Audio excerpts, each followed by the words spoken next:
안녕하십니까. 레지스탕스 정광영입니다. 여러분, 요즘 조선일보, 중앙일보, 동아일보 논설을 좀 보셨습니까? 왜 이렇게 일관적으로 비판적인지. 보통 정권이 바뀌면 6개월 정도는 허니문 기간이라 그래가지고 좀 잘못한 게 있어도 봐주고 잘할 수 있도록 채찍질하고 뭐 그런 역할을 합니다. 그게 우리나라만 그런 게 아니고 전 세계가 다 똑같습니다. 똑같다기보다는 비슷하죠. 그런데 유독 윤석열 정부에 대한 조선일보, 중앙일보, 동아일보는 아주 차갑습니다. 심지어는 좌파 신문인 미디어 오늘이라는 데서 이런 현상을 지적합니다. 좌파들도 궁금해하는 겁니다. 조중동이 이럴 리가 있나?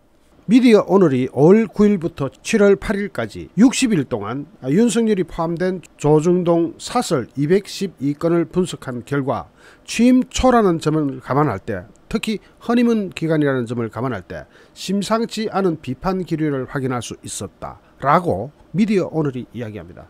직접적으로 윤석열 대통령과 윤석열 정부를 비판한 사설은 동아일보가 35건으로 가장 많았고 조선일보와 중앙일보가 각각 10건으로 나타났습니다. 동아일보는 연일 날을 세우면서 상대적으로 비판에 거침이 없었고 중앙일보는 행간에서 점점 인내심을 잃어가는 모습을 보입니다. 조선일보는 참을 수 있을 때까지 참아버리는 신중함이 느껴지지만 60일간의 비판적 사설을 관통하는 키워드는 인사, 검찰, 대통령의 말, 김건희였습니다. 이건 주로 좌파 신문들이 공격해야 되는 주제인데 조중동이 이렇게 나선 겁니다. 지난 60일간 조중동이 윤석열 정부를 어떻게 비판해 왔는지 미디어 오늘이라는 데서 지적할 정도면 이게 얼마나 심각한 건지 알 수가 있습니다. 여러분, 어제 오늘 조선일보 기사의 보도 방향을 좀 보셨습니까? 과연 우연일까? 야권 수도 이준석 대표의 징계에 윤석열 개입 의혹을 제기하고 있다. 이 제목 딱 읽어보면 무슨 느낌이 드십니까? 여권은 물론이고 이런 의미가 내포되어 있는 거죠. 제목에서 그런 인상을 딱 주도록 프레임을 짜고 들어갑니다. 과연 우연일까라는 제목을 척 달아놓고 그 다음에 야권에서도 이준석 징계 윤석열 개입 의혹 제기, 이게 제목입니다. 조선일보가 팩트를 보도하더라도 제목을 이래 뽑아버리면 많은 사람들은 제목만 보고도 그냥 따라가 버립니다. 거기다가 좀 더 심각한 것은 이겁니다. 조선일보입니다. 김종인 할배가 이준석 징계로 국민의힘 치명상을 입었다. 지지율이 10%는 빠질 것이다. 이것도 보면 제목을 딱 그래 뽑는 이유가 뭐겠습니까? 이준석 징계 때문에 국민의힘은 지지율이 10% 이상 빠질 것이라는 이야기를 프레임을 딱 짜가지고 은연중에 독자들한테 심어버리는 겁니다. 이상하게 조중동이 왜 이럴까? 그 이유는 끝부분에 말씀드리겠습니다만은 지금 이런 상황은 굉장히 이례적일 뿐더러 현 정권에서는 언론의 지적을 겸허히 받아들이겠다 이런 마음을 가지면 다행인데 윤석열 정부는 또 그렇지는 않은 것 같습니다. 윤석열 정부는 지지율이 아무리 빠져도 나는 국민만 보고 가겠다. 물론 그게 맞아요. 지지율 신경 쓸 필요 없습니다. 하지만 조중동의 방향과 윤석열 정부의 방향이 다르다는 점에서는 뭔가 이상한 점을 느낄 수가 있겠죠. 지금 이 기사는 우리가 이 기사 방향을 한번 볼 필요가 있습니다. 기사를 가만히 보면은 이 기사가 노리는 게 뭔지를 알 수가 있습니다. 김종인 전 국민의힘 비대위원장은 이준석 대표가 당원권 정지 6개월 징계를 받은 것과 관련해서 납득이 안 된다. 국민의힘 지지율은 한 10%쯤 빠질 것이라고 전망했습니다. 이걸 제일 위에 딱 올리는 거죠. 그러면 그 다음 기사는 안 읽어봐도 비디오다 하는 것이 딱 느껴지죠. 위에서부터 딱 이렇게 달고 넘어가 버립니다. 그러면서 김종인 위원장은 8일 경향신문과의 인터뷰에서 국민의힘은 이번 이 사태 이준석 대표 징계 결정으로 인해 치명상을 입은 것 같으면서 순리적으로 해결을 못하고 대표를 징계한다는 게 상식적으로 잘 맞지가 않는 얘기라고 워딩을 뽑습니다. 이건 뭐냐? 김종인 할배가 누구랑 인터뷰했다? 경향신문하고 인터뷰한 겁니다. 좌파신문이죠. 경향신문은. 좌파신문하고 인터뷰한 것을 우파신문이라고 자처하는 조선일보에서 가져와가지고 대문짝하게 이걸 달아버리는 겁니다. 이어서 이준석 대표가 당대표가 됨으로써 일반 국민에게 저 당이 그래도 꼴통 보수같이 생각했는데 앞으로 변화할 가능성이 있겠구나라는 이런 기대감을 준 것이고 윤석열 대통령을 당선시키는데도 역할이 컸다면서 이런 것까지 생각하면 당이 이 대표에게 어떻게 판단해야 하는지 알아야 할 것 아니냐.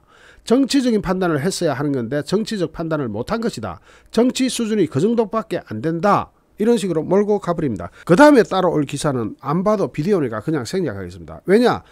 첫 문단 하나 둘 세 개를 이렇게 달아버리면 독자들은요 거기까지 읽습니다.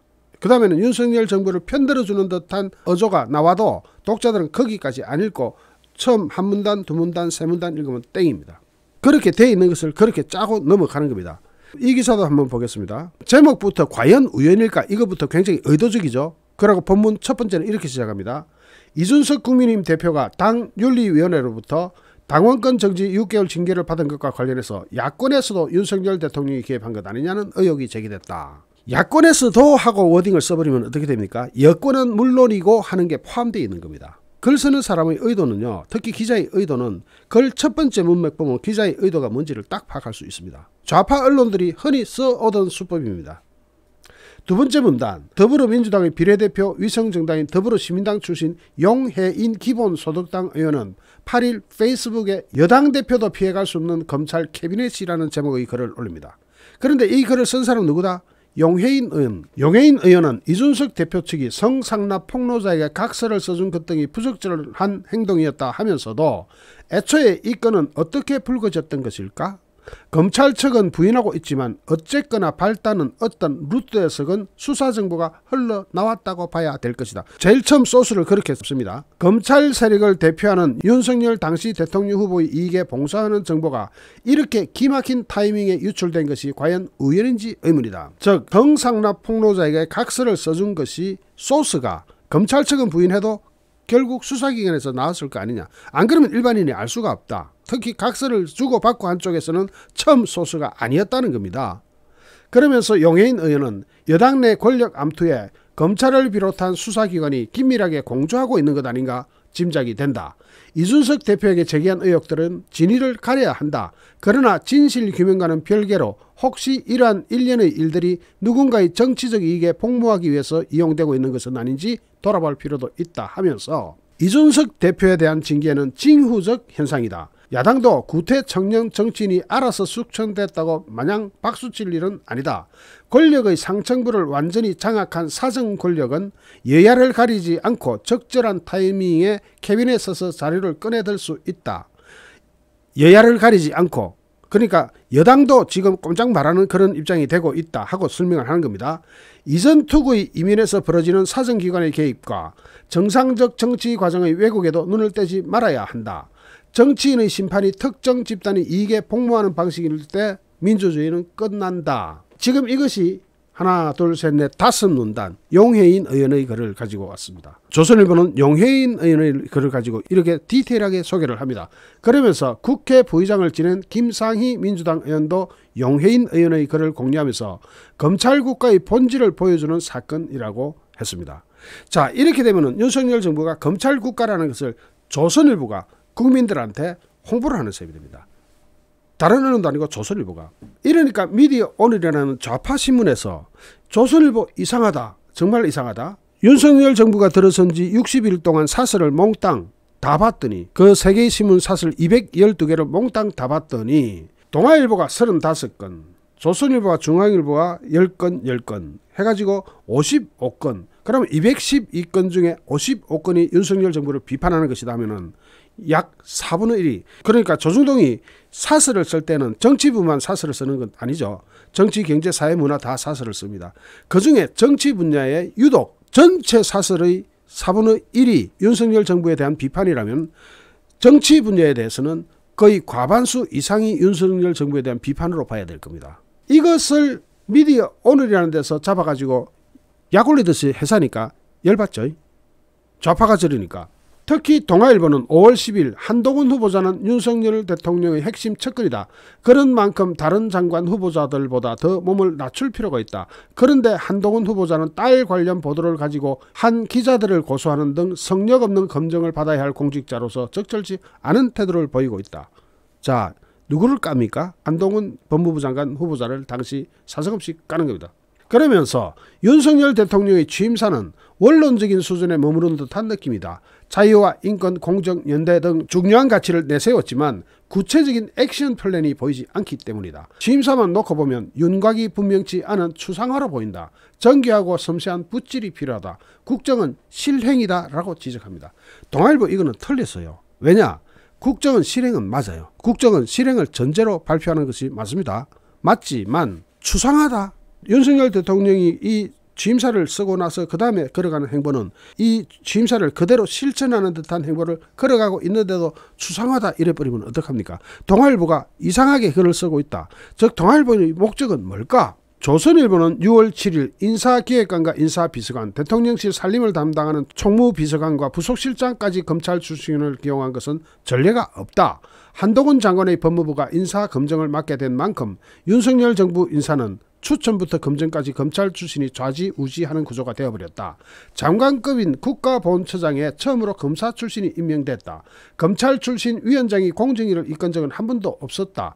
이 인사는 윤석열 대통령이 성남지청 근무 시절 카푸를 같이 한 인연이 있었다고 한다. 그러면서 발탁된 검찰 출신 대부분이 윤석열 대통령과 개인적으로 가까운 사람들이다. 사적 인연이 과도하게 인사에 작용한 것은 아닌지, 끼리끼리 모이면 무엇이 잘못되는지 모를 수 있다고 조선일보가 직격탄을 쏩니다. 조선일보가 윤석열 정부 인사에 대해서 이렇게 이야기하는 것은 인사만큼은 대통령의 고유 권한으로 봐야 됩니다. 고유 권한으로 보고 잘못했을 때, 사고가 터질 때 깨는 겁니다. 그런데 미리 이렇게 깨버리면 일을 할 맛이 나겠습니까? 중앙일보는 6월 13일 박순애 사회부 총리 겸 교육부 장관 후보자가 만취, 음주, 운전, 전력을 비롯한 각종 의혹에도 불구하고 버티는 모양새다. 교장이 될 자격조차 없는 인물이 우리나라 교육정책을 진두지휘하겠다고 나서는 셈이라고 비판한 뒤에 박 후보자의 만취, 운전 경력은 간단한 절차로 확인이 가능한 사안이라는 점에서 현 정부의 인사검증 기준이 과연 국민의 눈높이에 맞는지 의문이 생긴다. 중앙일보까지 났습니다. 물론 박순애 후보자에 대해서 국민들이 비판을 하고 있는 것은 맞고 저 역시 좀 다른 사람 없나 좀 찾아봐라 하는 그런 심정은 똑같습니다. 하지만 저는 단 한 번도 박순애 또는 다른 후보자에 대해서 비록 유튜브지만 공개 저격한 적이 없습니다. 왜 그럴까요? 그냥 처음에는 하도록 놔두보고 잘못할 때 까겠다 하는 게 제 입장입니다. 그것이 옳은 방향이에요. 그게 제가 생각하는 언론관입니다. 저는 처음부터 그랬습니다. 잘하는 게 있을 때는 칭찬할 것이다. 잘못하는 게 있을 때는 사정없이 깔 것이다. 다만 처음 초기 6개월간은 어느 정도 허니문 기간은 가져주겠다. 그것이 보수정부에 대한 예의다. 얼마나 어렵게 권력을 탈환했는데 초장부터 소금 뿌릴 수 있나 하고 제가 미리 이야기했습니다. 일개 유튜버가 이럴 때는 적어도 조중동 같은 대형 언론사라면 그런 정도의 기본은 같이 가져가야 되는 것 아닌가 하는 생각이 듭니다. 정말 심각한 것은 지난 60일 동안 사설이 212개 있었는데 조중동 합쳤습니다. 합쳐서 212개의 사설이 있었는데 그중에 55건이 윤석열 정부를 비판하는 사설이었습니다. 사설이라는 것은 그 신문의 성격을 그대로 드러내는 겁니다. 그래서 사설입니다. 사라는 건 신문사 사자입니다. 설, 신문사가 자신의 주관을 이야기한다 해서 사설이에요. 사설이 그럴 때는 조중동의 방향이 이미 픽스되어 있고 그런 방향으로 간다는 것을 우리는 볼 수 있습니다. 그런데 조중동은 왜 이렇게 윤석열 정부에 대해서 비판적으로 나가고 있을까요? 맞습니다. 그겁니다. 여러분이 생각하는 것과 제가 생각하는 것은 일치할 겁니다.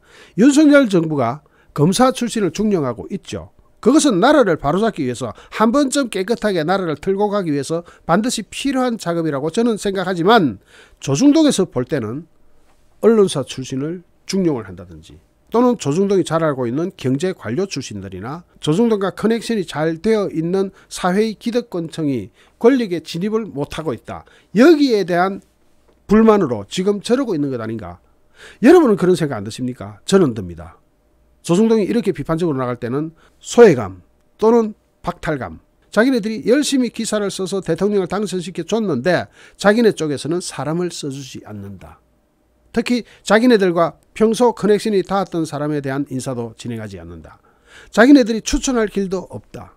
이런 데서 모든 것이 막혀버리면 이런 비판적 논조가 아주 버릇이 되어버릴 것 아니냐.